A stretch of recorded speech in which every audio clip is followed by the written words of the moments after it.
What if I told you that one of the most brilliant minds of the 20th century looked like a Hollywood movie star, lived a life of luxury as a diplomat's wife, but hid an anguish so profound it almost devoured her alive? The world called her the Sphinx, but behind the glamour and a tragic fire that nearly took her life, there was a woman fighting desperately to understand her own soul. This is the untold story of Clarice Lispector. It is December 9th, 1977, in a hospital room in Rio de Janeiro. A woman of striking beauty, now consumed by advanced stage ovarian cancer, is lying in bed. She knows that she doesn't have much time left. With nothing more to do but wait, she begins to dictate. She dictates fragmented sentences to a confused nurse who could barely grasp the magnitude of what she was writing down.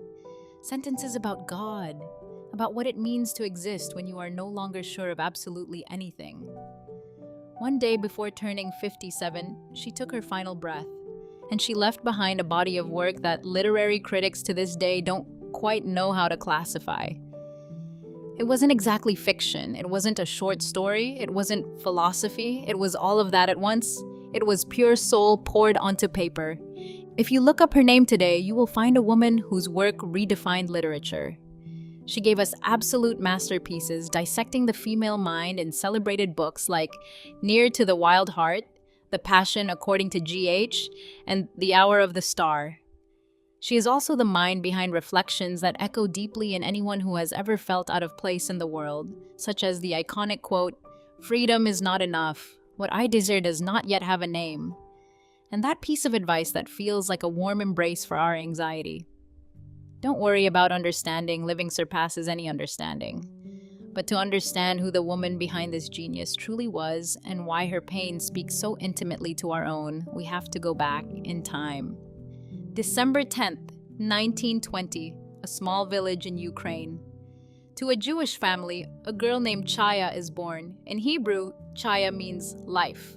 A deeply ironic name considering the terror surrounding her family in Ukraine at that moment. Clarice's mother, Mania, was a very sick woman. The family never spoke openly about what broke her, but biographers point out that she was a victim of brutality during the organized massacres against Jews in Eastern Europe. The physical and emotional trauma was consuming her. At that time, there was a popular, almost mystical belief that getting pregnant could cure a woman of that kind of horrific suffering. And so her parents decided to have another baby. That child was Clarice. She was literally born as a desperate act of hope. But the cure they hoped for never came. Imagine the weight of that on a child's psyche. This shaped the relationship between Clarice and her mother in a way she would carry for the rest of her life. A silent guilt, illogical but crushing. A life debt she felt she needed to pay but never knew how. How many of us, as women, haven't spent our entire lives trying to heal the people we love? Feeling guilty for things that were never in our control. Fleeing death, the family left Ukraine when Clarice was just 2 months old. They arrived in Brazil in 1922, settling in the vibrant, loud city of Recife. Her father tried everything to provide for the family, working as a street vendor and merchant. Life was incredibly hard. Clarice grew up torn between two worlds inside her own home, the sunny Portuguese of the streets and the secretive Yiddish her parents spoke when they didn't want their daughters to understand. She grew up feeling that there was always a parallel conversation, something hidden going on. At age 9, the final blow, her mother dies. Her father, devastated, takes his 3 daughters and moves to Rio de Janeiro seeking a fresh start. It was there that the little girl who spent hours devouring books tried to publish her first children's stories in a newspaper. They were all rejected. The reason? Other children's stories began with "Once upon a time." They had fairies and pirates. Clarice's stories had no plot. They were about sensations. They were pure feelings. The newspaper simply didn't know what to do with a child who saw the world with such depth. Later, in law school and working as a journalist to pay the bills, she began writing in secret during the late hours of the night. Just like Kafka, she didn't write to please an audience. She wrote to empty the anguish building up inside her child. And then, at 23, the world was introduced to her first novel, which I mentioned earlier, Near to the Wild Heart. Critics opened the book expecting a cliché, a regular story with a beginning, a middle, and an end. What they found left them in shock. The protagonist didn't do anything in the traditional sense. She just thought. She felt. She observed her own mind working. It was a raw, unfiltered portrait of a woman trying to understand what it means to be a woman. What it means to inhabit a female body. What it means to desire something without even knowing the name of what you desire. She was immediately compared to the greatest geniuses in literature. But then, life took a turn that many of us know all too well. She got married. Mori Gurgil Valente was a brilliant, cultured diplomat. The marriage turned her into an ambassador's wife, and she spent the next 15 years living abroad. To outsiders looking in, it was a dream life. Glamour, stability, high society dinners in Europe. But inside, it was a gilded cage. She hated having to smile out of obligation. She hated the empty conversations. In painful letters to friends back in Brazil, Clarice confessed she felt like a fraud, that the exile was drying up her soul, and that she felt she had forgotten how to write. It was in the deafening silence of luxurious apartments in cold cities, feeling like the worst writer in the world, that she wrote some of her greatest masterpieces. In 1959, exhausted from living a half-life, the marriage ended, and she returned to Brazil with her 2 sons. It was then that a new pain, perhaps the greatest of all, struck her. Her eldest son, Pedro, was diagnosed with schizophrenia.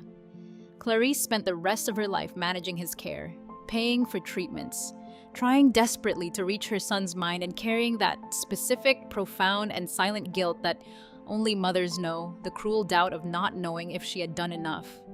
To support her home, she wrote newspaper columns under the pseudonym Helen Palmer, hiding her genius behind beauty and etiquette advice. And then, in 1966, physical tragedy struck. On a lonely night, she fell asleep with a lit cigarette. The mattress caught fire. Clarice woke up amidst the flames and, in pure instinct, tried to put out the fire with her bare hands. She suffered horrific burns. Her right hand, her writing hand, never fully recovered. She nearly had her fingers amputated. Forced to live with chronic pain for the rest of her life, she had to relearn how to write. And it was exactly after this, scarred by fire and pain, that she wrote her most direct and visceral book. The Hour of the Star, the story of Macabea, a poor, supposedly ugly, untalented woman who eats hot dogs and is ignored by everyone. Clarice, who was famous, gorgeous, and highly educated, used the final years of her life to give a voice to the invisible woman, to the woman the world chooses not to see. She didn't give us easy answers. Clarice wrote about what happens in the silence of our minds, not about the romantic love of the movies, but about the pain of wanting love and not knowing how to ask for it. Not about loss itself, but about that exact second before you realize you've lost everything. In a world where everyone pretends to have ready-made answers, Clarice had the courage to sit on the floor with you and just live in the question. In her final television interview shortly before she died, she looked exhausted. She said, "I am not a professional. I am an amateur, and I insist on being an amateur to keep my freedom. I am a little tired of myself. For now, I am dead. I am speaking from my tomb." The world tried to tame her, but Clarice's soul was simply too big to fit into any label.